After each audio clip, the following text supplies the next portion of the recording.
Haleluya. Bwana Yesu asifiwe. Unajua Yesu wetu anatupenda. Hataki kutupa vitu tu, mradi ametupa tu. Anataka akupe kile unachotaka. Ajibu haja ya moyo wako. Bwana Yesu asifiwe sana. Haleluya.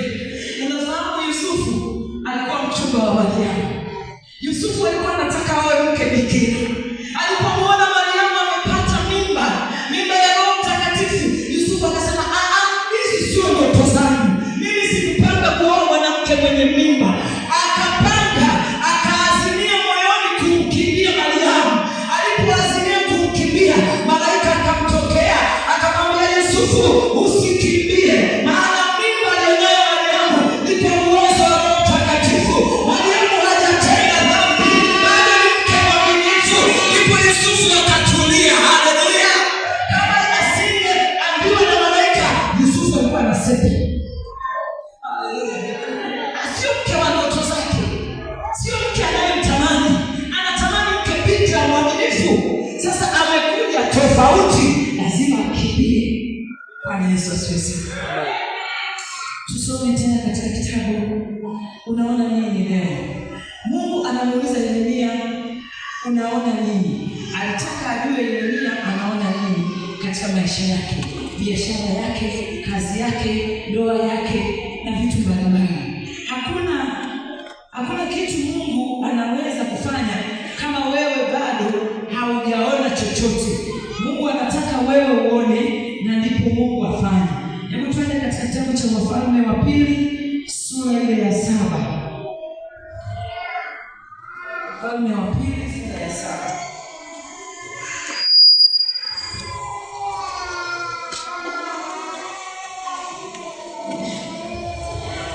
Wafalme wa Pili sura ya 7, nitaanzia ule mstari wa kwanza.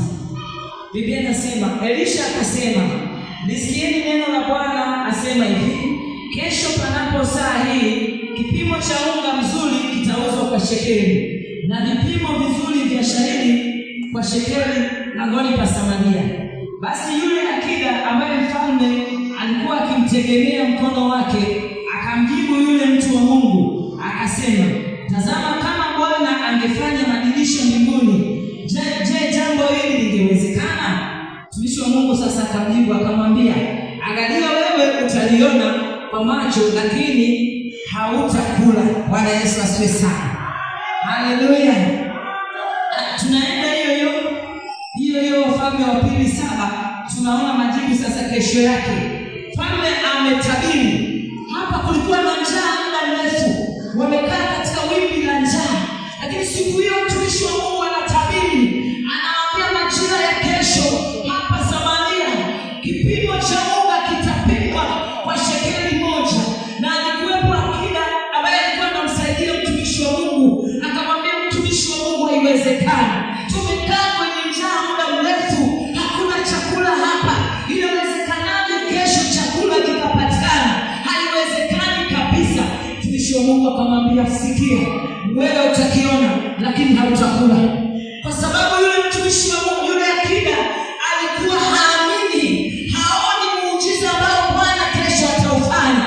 Kuna mambo mengine sio mpaka uyaone, yakitamkwa kwako, amini kwamba yamekuwa tayari, umeona katika ulimwengu wa roho.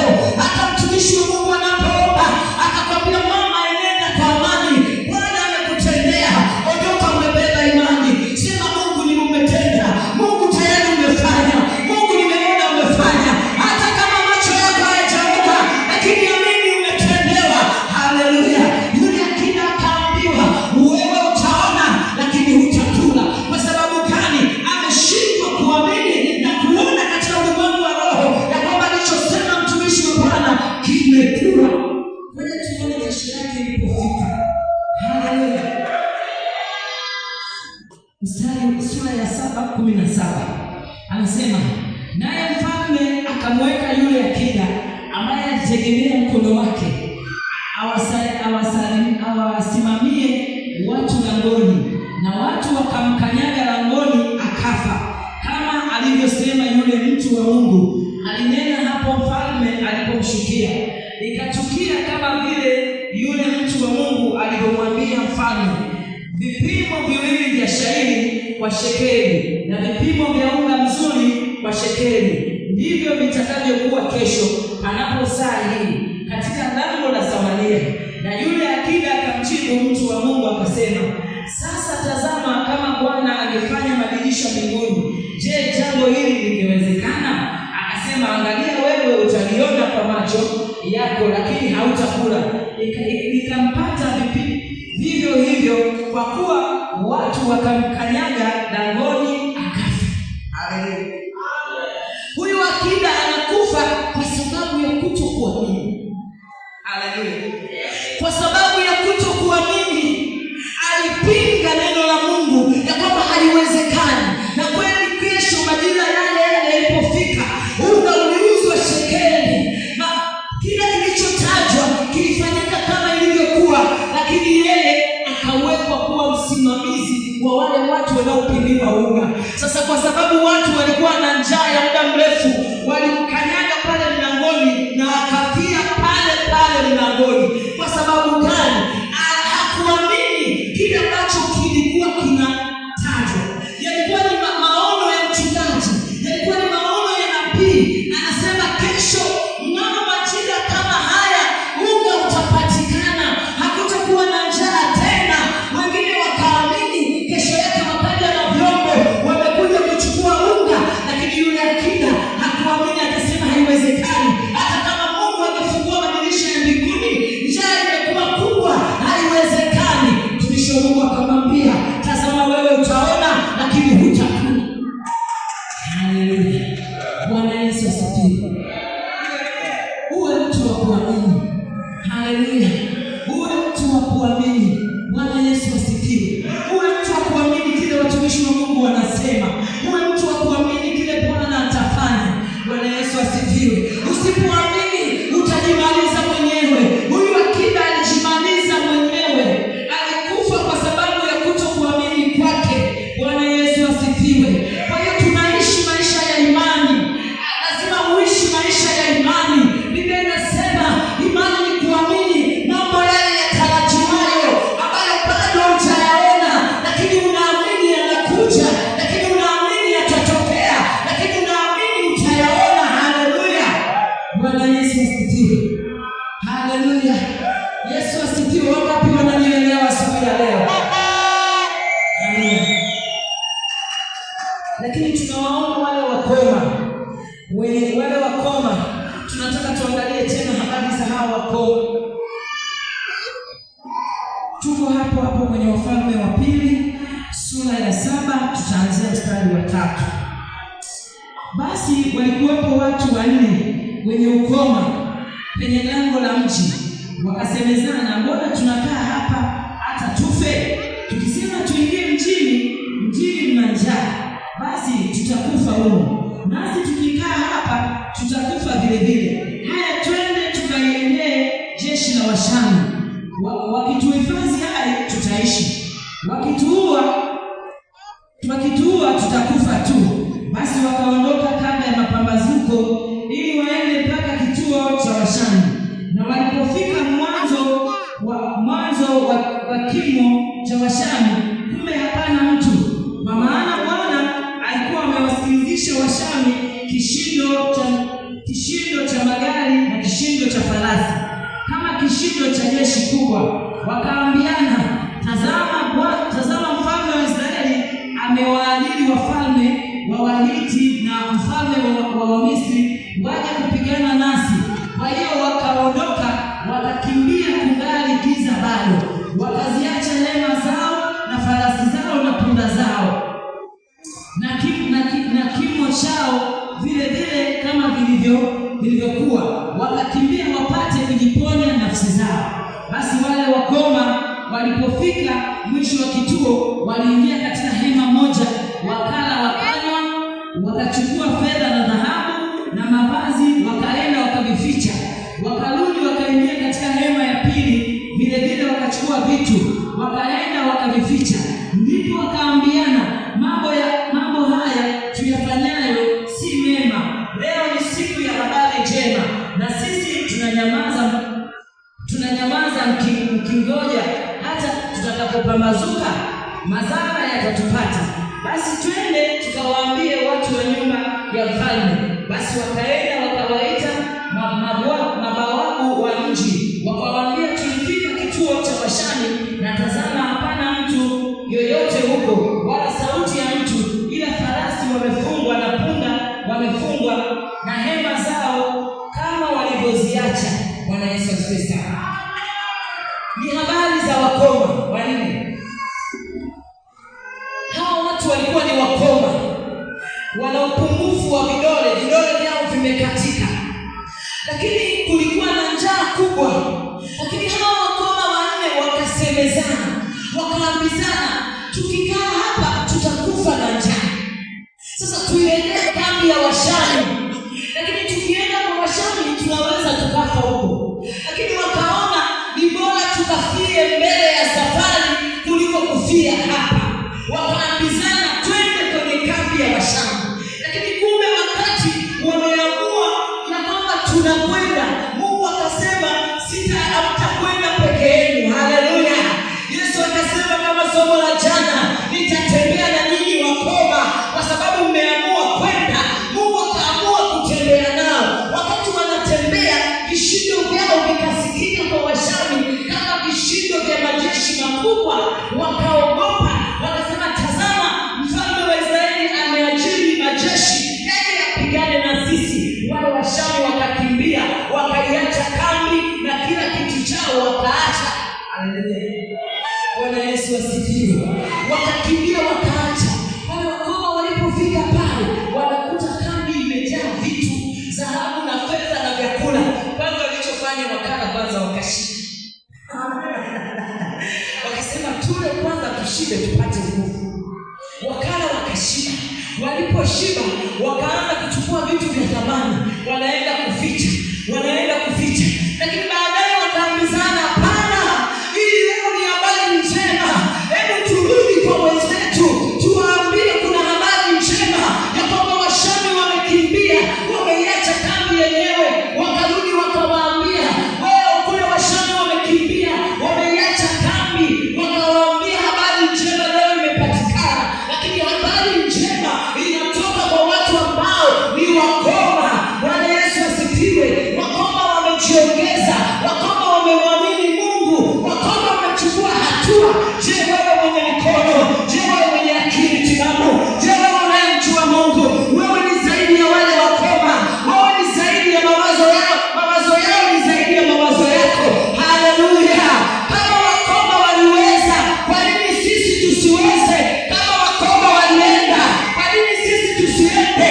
Kama wakoma waliteka nyara, kwa nini sisi tusiteke nyara? Kama wakoma waliteka ile kambi, kwa nini wewe usiteke kambi ya adui? Hata wewe unaweza, hata mimi ninaweza. Haleluya. Bwana Yesu asifiwe. Wakoma tu waliweza. Hawana vidole waliweza. Lakini kwa nini wewe unaogopa? Kwa nini wewe unaogopa? Unaona nini njiani? Unaona nini? Bwana Yesu asifiwe. Siku moja Yoshua akatuma watu waende kuipeleleza nchi. Walipoenda huko, wanarudisha majibu, wanasema, tumeona watu makubwa. Yaani sisi tutaonekana kama vipanzi tu, sisi ni wadogo mno. Wakajidharau wale watu, wakajiona hawafai, wao ni kama panzi tu. Bwana Yesu asifiwe. Wakaona yale majitu kwamba ni majitu makubwa, wakajishusha thamani. Hawakujua kwamba wana Mungu, hawakujua kwamba Mungu yuko upande wao.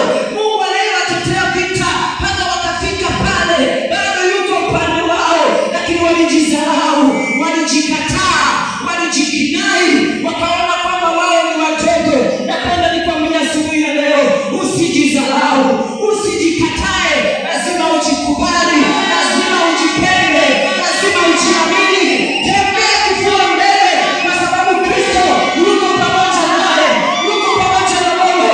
Atakusaidia, atakuwezesha, atakuinua, atakutia Mungu pale utakapochoka,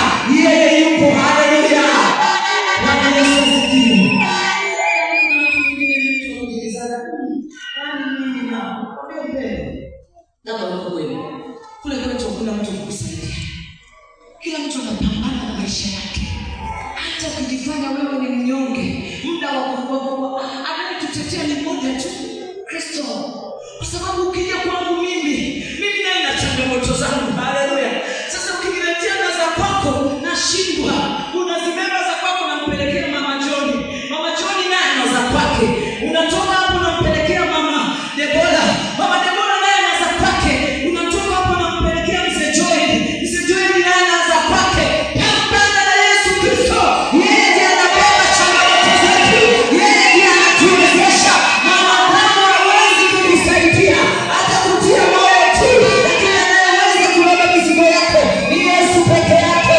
Ni Bwana wa Bwana. Ni Mfalme wa wafalme. Ukimkimbilia yeye, utaona baraka za Bwana.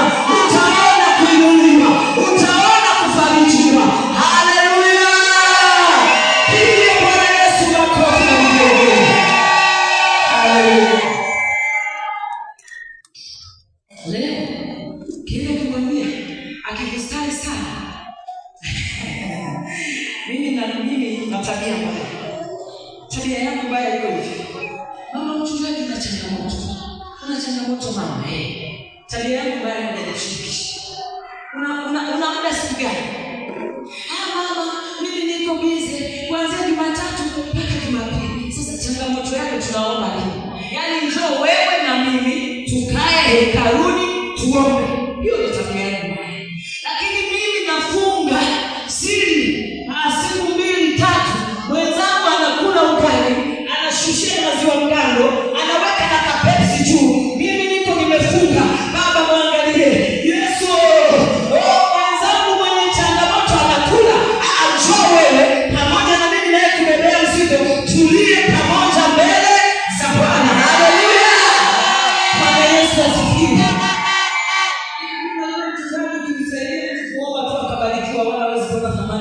Gharama za ile jaribu.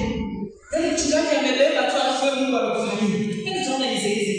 Yaani lakini kama tulifunga siku 3 tukalia, tukaomba mimi na wewe, tukaomboleza. Mimi nikakufariji, nikakwambia Bwana mjipe moyo. Yesu amejibu maombi yetu. Leo Bwana ametuona. Bwana ametenda. Tutaondoka hapo tukiwa na furaha yote pamoja. Unaweka na mlenda unashuka vizuri. Unaweka na maziwa ya mgando. Unaweka na kapepsi. Alafu naniuliza, mama Bwana amesemaje? Wewe. Haleluya. Hiyo ni tabia yangu mbaya. Si ni mbaya?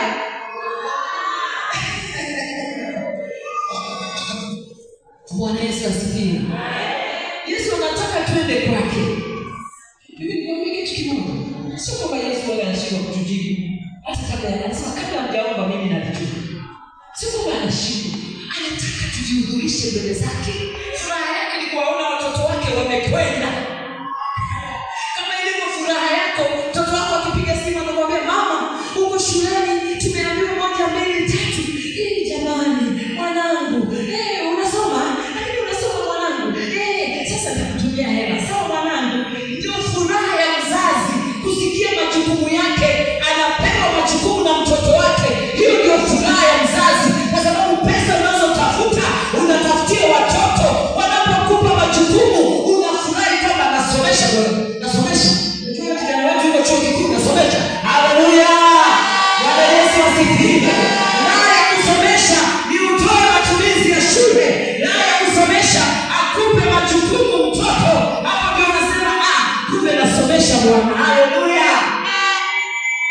Anaenda shuleni tangu ameenda mwezi wa kwanza mpaka mwezi wa 12 hajawahi kuomba hata hela. Unajisikiaje sasa? Hivi mtoto anaishije huko? Leo tutajiuliza maswali mengi. Hivyo hivyo Mungu wetu anataka twende mbele zake. Haleluya. Amen. Hebu tusome Wafalme wa Pili sura ile ya 7 mstari wa 3.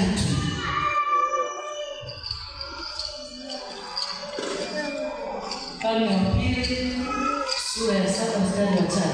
Hapa tulishakasoma.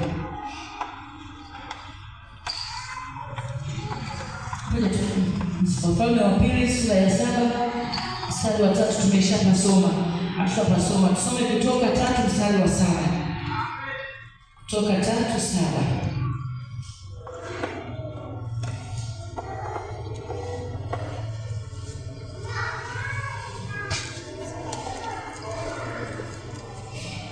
Kutoka 3 mstari wa 7. Biblia inasema, Bwana akasema, au tuanzie mstari wa 4. Bwana alipoona ya kuwa amegeuka ili atazame, hapana, huko ni mbali sana. Naomba nianzie tu mstari wa 6. Tena akasema, mimi ni Mungu wa baba yako, Mungu wa Ibrahimu, Mungu wa Isaka na Mungu wa Yakobo. Musa akaficha uso wake, kwa maana aliogopa kumwangalia Mungu. Mstari wa 7. Bwana akasema, hakika nimeona hao wana wa Israeli katika Misri. Bwana Yesu asifiwe sana. Bwana Yesu asifiwe. Mungu anasema, anamwambia Musa, hakika nimeona mateso yao. Mateso ya wana wa Israeli, jinsi wanavyoteswa wakiwa Misri. Anamwambia Musa, hakika nimeona mateso yao. Nimeona mateso wanayoteswa na Wamisri. Nami nakutuma Musa, nenda kwa Farao ukamwambia nimekutuma uwatoe wana wa Israeli. Wana wa Israeli walikaa Misri wakiteseka. Waliona kama Mungu amewasahau. Waliona kama Mungu amewaacha. Waliona kama Mungu hawakumbuki tena. Lakini siku moja Mungu anasema, hakika nimeona mateso yao. Nimeona jinsi wanavyoteseka. Nimeona jinsi wanavyopata taabu. Hata wewe asubuhi ya leo, Mungu hajakusahau. Mungu hajakusahau kabisa. Mungu anakukumbuka. Kama alivyowakumbuka wana wa Israeli, hata wewe atakukumbuka. Atakukumbuka katika biashara zako. Atakukumbuka katika kazi yako.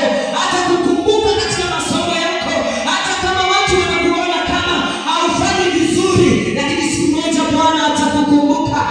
Atakukumbuka Yesu. Atakutoa hapo ulipo. Atakupeleka nchi yenye maziwa na asali. Atakuweka mahali pazuri, pale ambapo watu watakushangaa. Haleluya. Bwana Yesu asifiwe. Mungu hamsahau. Anasema wanawake wanaweza kusahau watoto wao. Watoto waliobeba tumboni mwao miezi 9, anaweza kumtoa mtoto akamdumbukiza kwenye shimo la choo. Anaweza kubeba yule mtoto akamweka kwenye jalala. Lakini Mungu anasema, mimi sitawasahau ninyi. Mimi ninawajua. Nimewachora kwenye vitanga vya mikono yangu, na hesabu ya nywele zenu mimi ninazijua. Sitawaacha yatima. Ninawakumbuka. Siku moja nitakuja kwako, utajua hakika Mungu yuko pamoja na mimi. Haleluya. Mungu anakumbuka wana wa Israeli. Kama alivyowakumbuka wale, atakukumbuka wewe. Bado hajakuacha. Usifadhaike. Usikate tamaa. Mwabudu Mungu katika roho na kweli. Fanya kazi ya Mungu. Jitoe. Jitoe kama vile huoni. Hata kama hajajibu leo, atajibu kesho. Hata kama hajafanya leo, atafanya kesho. Hawa Wamisri unaowaona, tutasoma hiyo andiko, hautaona tena. Hizo shida unazoziona, hautaziona tena. Hautaziona tena. Bwana Yesu asifiwe sana. Haleluya. Na ushuhuda mmoja, mzee wangu wa kanisa anaishi maisha ya shida sana. Kutoka 14 mstari ule 15.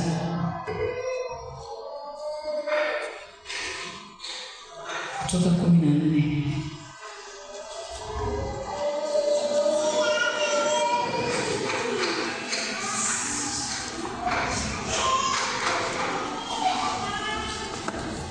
Kutoka 14 mstari 13. Biblia inasema, Musa akawaambia watu, msiogope, simameni tu mkauone wokovu wa Bwana atakaowafanyia leo, kwa maana hao Misri mliowaona leo hamtawaona milele. Bwana atawapigania na ninyi, nanyi mtanyamaza kimya. Bwana akamwambia Musa, mbona unanililia mimi? Waambie wana wa Israeli waendelee mbele. Na wale na wewe inua fimbo yako ukanyooshe mkono wako juu ya bahari na kuigawanya, nao wana wa Israeli watapita katikati ya bahari nchi kavu. Nami tazama, nitaifanya mioyo ya Misri kuwa migumu, nao wataingia na kuwafuatia, nami nitajipatia utukufu kwa Farao na kwa jeshi lake lote, kwa magari yake na kwa wapanda farasi wake. Na Wamisri watajua ya kuwa mimi ndimi Bwana nitakapokwisha kujipatia utukufu kwa Farao na magari yake na farasi zake. Kisha malaika wa Mungu aliyekutangulia mbele ya jeshi la Israeli akaondoka akaenda nyuma yao, na ile nguzo ya wingu iliondoka hapo mbele yao ikasimama nyuma yao, ikafika katikati ya jeshi la Misri. Bwana Yesu asifiwe sana. Acha niishie hapo. Haleluya. Musa, Bwana ameruhusu wana wa Israeli watoke katika nchi ya Misri.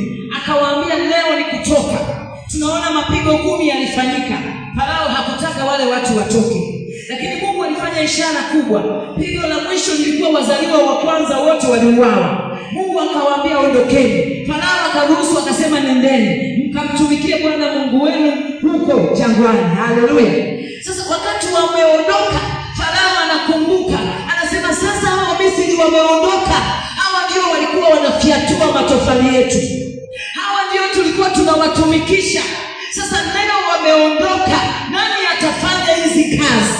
Farao akagairi, akasema andaeni jeshi haraka, wafuatilieni wana wa Israeli ili warudi waendelee kututumikia. Haleluya. Bwana Yesu asifiwe. Wakati wa wana wa Israeli wamefika ukingoni kama hapa, wamefika kwenye bahari ya Shamu, wanageuka nyuma, wanamuona Farao ameiva, anakuja na magari yake ya moto na farasi na jeshi kubwa linakuja.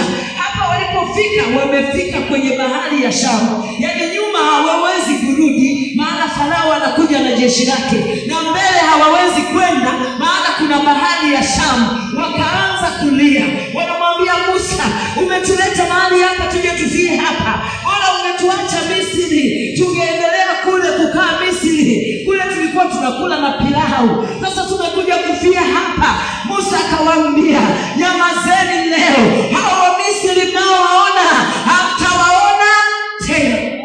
Haleluya. Bwana Yesu asifiwe. Musa anaenda kwa Mungu, Mungu anamwambia Musa, usilie, chukua fimbo yako, piga bahari. Alipoipiga bahari, njia ikapatikana, wana wa Israeli wakaanza kupita, wanaenda. Haleluya. Usifike mahali ukaona mbele hapawezekani, nyuma hapasomeki, hauna jinsi ya kufanya, ukakata tamaa. Mwambie Mungu, nimefika mwisho, nahitaji msaada wako. Yesu atafanya wokovu, kwa sababu yeye hufanya njia pasipo na njia. Yeye hutengeneza mahali palipoharibika, yeye husawazisha palipo na bonde, palipo na mlima Yesu hushusha kwa ajili ya mwana wake mmoja tu. Usikate tamaa. Mungu aliyefanya kwa Waisraeli, hata leo atafanya kwako, hata leo atafanya kwako, hata leo atafanya kwako, hata leo atatenda. Bado ni Mungu yule yule. Anasema kwenye kitabu cha Ufunuo, yeye ni Alfa na Omega, ni Mungu asiyebadilika. Yeye alifanya jana, leo tena atafanya, na kesho atafanya. Haleluya. Mungu wetu ni yeye yule jana na hata milele. Habadiliki. Jehova Shama habadiliki. Usikate tamaa. Nataka nikutie moyo, utanikumbuka neno moja tu. Nataka nikwambie usiogope. Kristo uliyeokoka, usiogope. Hata kama watu wanasema nini, usiogope maneno ya watu. Songa mbele. Wokovu wako uko mbele, hauko hapa. Songa mbele. Kanisa la Bwana, tunatakiwa kumwamini Kristo, atatupigania. Hatujamwamini kule, tumemwamini yeye. Yesu ataonekana. Haleluya. Bwana Yesu asifiwe. Ngoja nikupe ushuhuda kidogo. Haleluya. Mstari wa 10 anasema, sala zako, anaambiwa Kornelio, na sadaka zako zimekuwa ukumbusho mbele za Bwana. Toa sadaka, mwambie Mungu, kwa sadaka hii naomba unitendee, naomba unifanyie. Ile sadaka utamaliza kuomba, utanyamaza, lakini sadaka itaendelea kunena mbele za Bwana, itakuwa ukumbusho mbele za Bwana. Wakati wewe umemaliza kuomba, wakati wewe umenyamaza, sadaka itasema, sadaka itanena.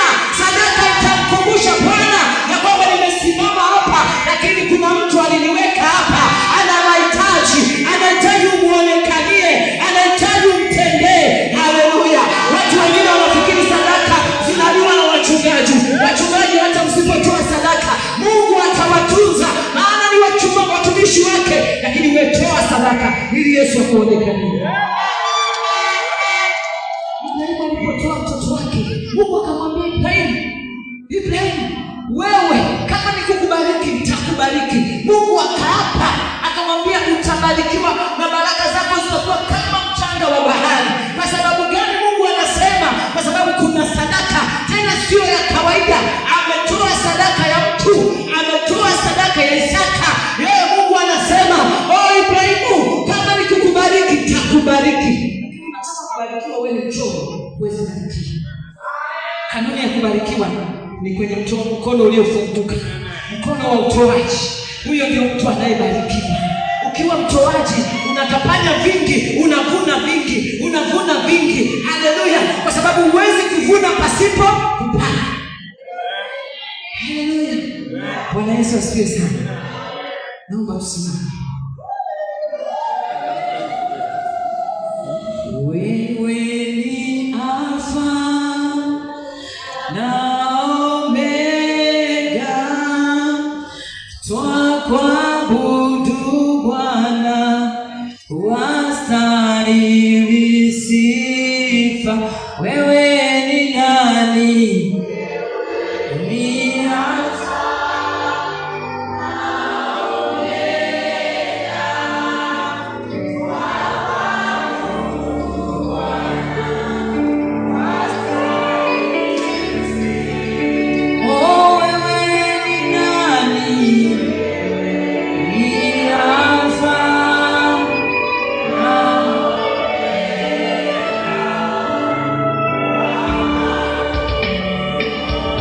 wewe ni Alfa na Omega, twakuabudu Bwana, wastahili sifa. Wewe ni nani? Imba kwa sauti, mwambie Yesu ni Alfa na Omega.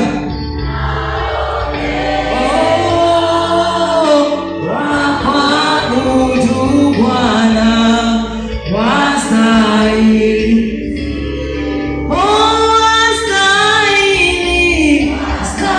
Wastahili sifa. Twakuabudu Bwana, wastahili sifa. Wastahili, sifa. Twakuabudu Bwana, wastahili sifa.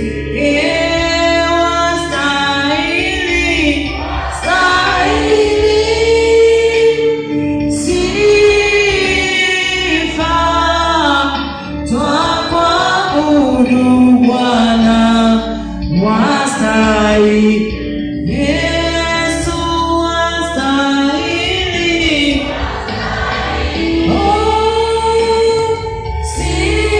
Sifa. Twakuabudu Bwana, wastahili sifa. Nisikilize kidogo. Fumba macho yako. Inawezekana umekata tamaa, hauoni mbele unakokwenda, hauoni mbele juu ya biashara zako, hauoni mbele juu ya kazi yako. Lakini asubuhi ya leo yupo Yesu Nazareti, mwana wa Mungu aliye hai. Yeye ni jiwe kuu la pembeni. Yeye ni Mungu asiyeshindwa na jambo lolote. Yeye ni Mungu anayetenda miujiza. Yeye ni Mungu anayefanya paliposhindikana, anaweza kupatengeneza. Yeye ni Mungu anayejibu kwa moto. Yeye ni Mungu anayefanya zaidi ya kufanya. Asubuhi ya leo yuko mahali hapa na anaweza kukusaidia hata wewe. Anaweza kukutetea, anaweza kukupigania, anaweza kukuinua tena. Hata kama moyo wako umeinama, hata kama hauna majibu juu ya maisha yako, lakini Yesu anayo majibu asubuhi ya leo. Hebu nyosha mkono wako juu. Wewe unasema Yesu, nataka unisaidie asubuhi ya leo. Nyosha mkono wako juu wakati unapotaka kumwalika Yesu ashughulike na wewe. Asubuhi ya leo Yesu asikupite. Asubuhi ya leo Yesu akutane na mahitaji yako. Baba, katika jina la Yesu Kristo wa Nazareti, wewe ni Mungu mwema, umejaa neema na rehema za ajabu. Tazama na wasogeza watoto wako wa kike na wa kiume Bwana,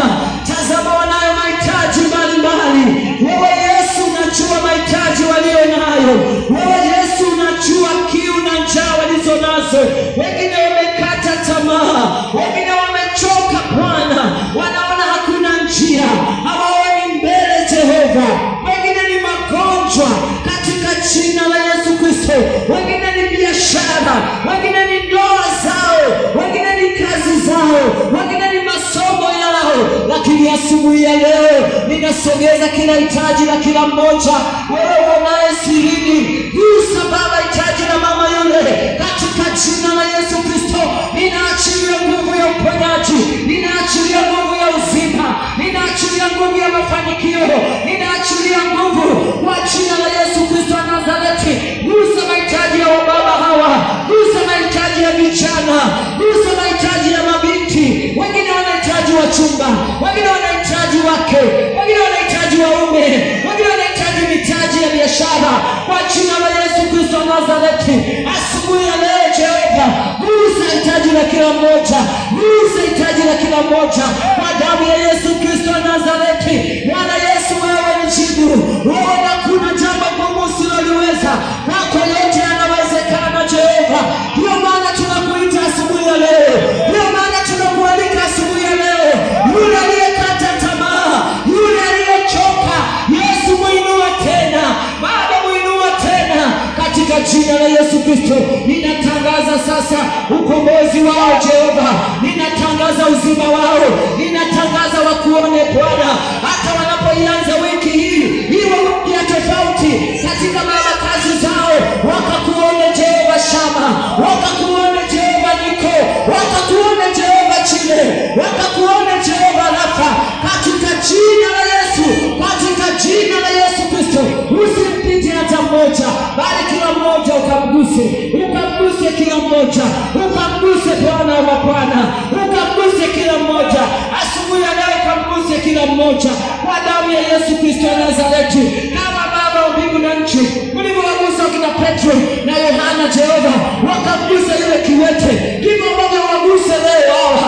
Gusa watoto wako, fungua minyororo waliofungwa.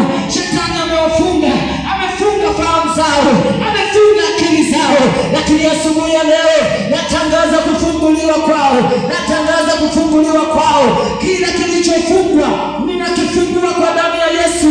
Kama ni biashara navifungua, kama ni kazi nafungua, mafanikio yaliyofungwa, magonjwa yaliyofungwa kwenye miili yao, leo nawafungua kwa damu ya Yesu, nawafungua kwa damu ya Yesu, nawafungua kwa damu ya Yesu.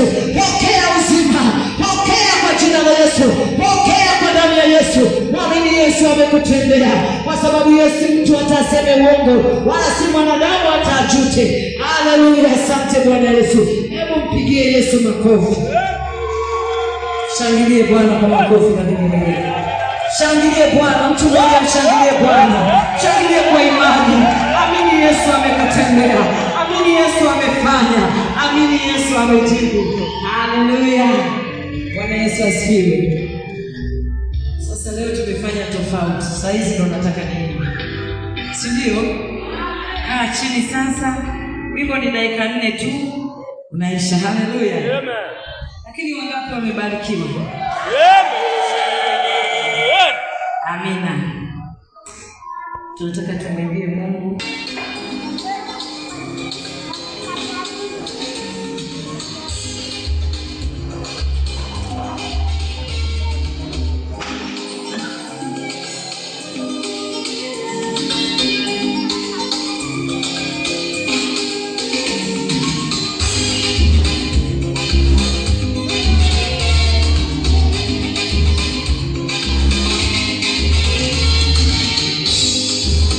Yeah.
hilo.